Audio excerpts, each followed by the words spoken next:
Welcome back. President Biden on the campaign trail today. He is traveling to New Mexico, which is a border state. He is not expected to speak about illegal migrants crossing into the southern border, however. Migrant encounters reached a new high of nearly 2.4 million in fiscal year 2022. That doesn't include the gotaways, of course, which are upwards of a million. Joining me right now is Florida Congressman, House Homeland Security Committee member, and House Transportation and Infrastructure Committee member Carlos Gimenez. Great to see you, Congressman. Thanks very much for being here. Are you expecting any conversation from Biden on the border? He's going to New Mexico today. No, he's not gonna bring that up. It's one of his greatest failures as president of the United States. Obviously, a president's supposed to keep us safe, keep our border safe, and he's an utter failure there. So no, he's not going to bring that up. I mean, how is it impacting your community? Texas Department of Public Safety troopers stopped an alleged human smuggling attempt by an Uber driver. Now, we know these drug cartels are trying to get getaway cars all day long, but this Uber driver had 5 illegal migrants in the back of his car. They told troopers that he was, quote, selected by a client to pick them up. We have newly released internal Department of Homeland Security emails, meanwhile, describing a rough January meeting between Homeland Security Secretary Alejandro Mayorkas and Border Patrol agents in Yuma, Arizona. The emails show that agents told Mayorkas that policies are not working, Congressman, and yet we continue to hear lies that the border is secure and everything is fine, and it's just not true. We've been to the border and seen it for ourselves. Look, the president has shown to be a pathological liar basically all his career. He hasn't changed at all.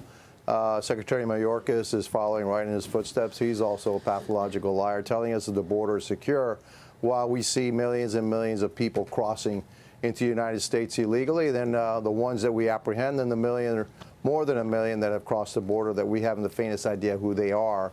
Many of those end up in my community. There's big business. Billions of dollars are being made by these cartels.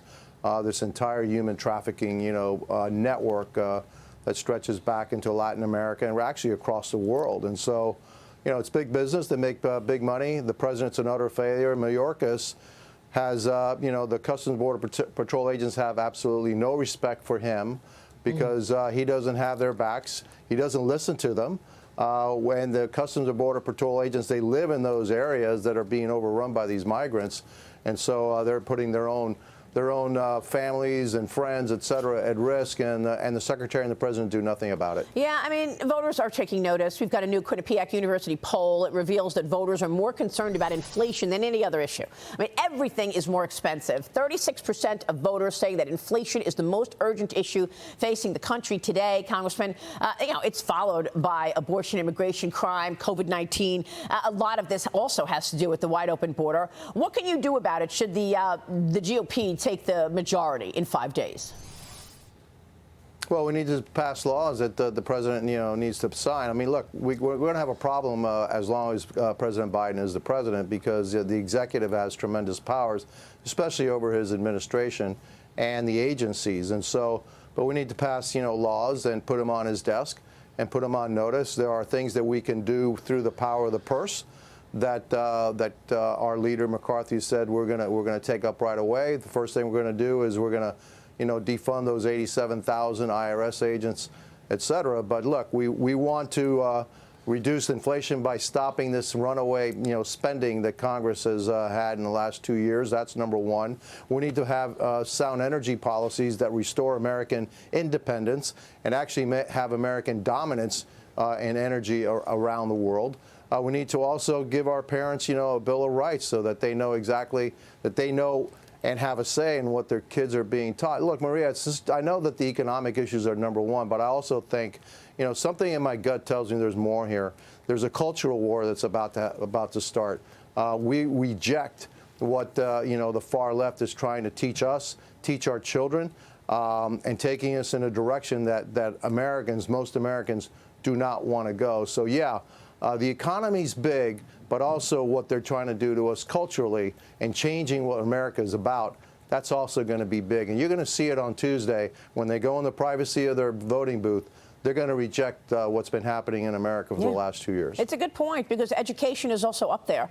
And, you know, the president last week spoke about attacking Republicans. Last night, he gave another speech and again says that Republicans are a threat to democracy.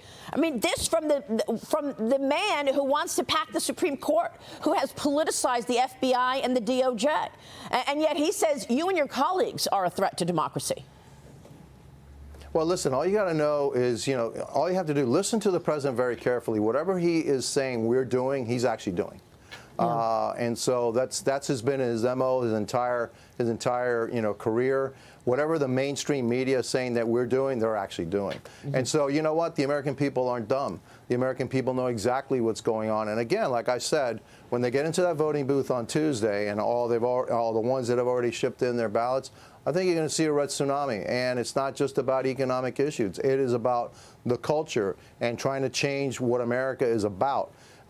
Taking away our freedoms, you know, trying to censor us, you know, trying to tell us that there are 97 different genders, all that foolishness, it's going to come back and haunt the Democrats. And you know what? We have to win this war, because it is for the heart and soul of America. And as somebody who immigrated to this country, you know, the country that they want to lead us, or the new country that they want America to be, is not the country that my parents brought me to, and it's certainly not the country that I want to leave to my children and my grandchildren. And so, yeah, we need to fight this war, and it needs to be fought right now. We need to win it. Yeah, here's a newsflash. Men cannot have babies, okay?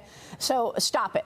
Congressman, in terms of what's going to take place next week, I know that you and your colleagues are looking forward to potential big victory, but when you look at the amount of seats that the GOP could take, what can that mean in terms of practical legislation or stopping bad policy?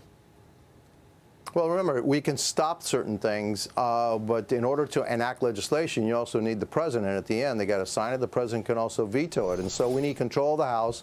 We need to control the Senate. We can stop a lot of the things that are happening, but in order to change and go back, because it's not a question of just stopping what the Democrats have done, the extreme left has done. We need to move that stick back, okay, back to the right, back to sanity. We're going to need a president in 2024, but it starts Tuesday by taking the House, by taking the Senate, and then we have to finish the job in 24 by electing a Republican president to move this country back to what we need to move it back to, and stop these insane policies that the Democrats want to push, you know, on all of us here in America. Congressman, real quick, do you think the ultimate goal here is to get illegals to vote? Because there's an effort underway right now in Washington, D.C. to allow illegal citizens in this country the opportunity to vote. I mean, it's just extraordinary to me that this president says that the Republicans are a threat to democracy. Meanwhile, he's completely going against the Constitution, allowing non-citizens to vote. Is that what this is about, the wide open border? Look, I mean, you got to ask him what's about it. It doesn't make any sense whatsoever.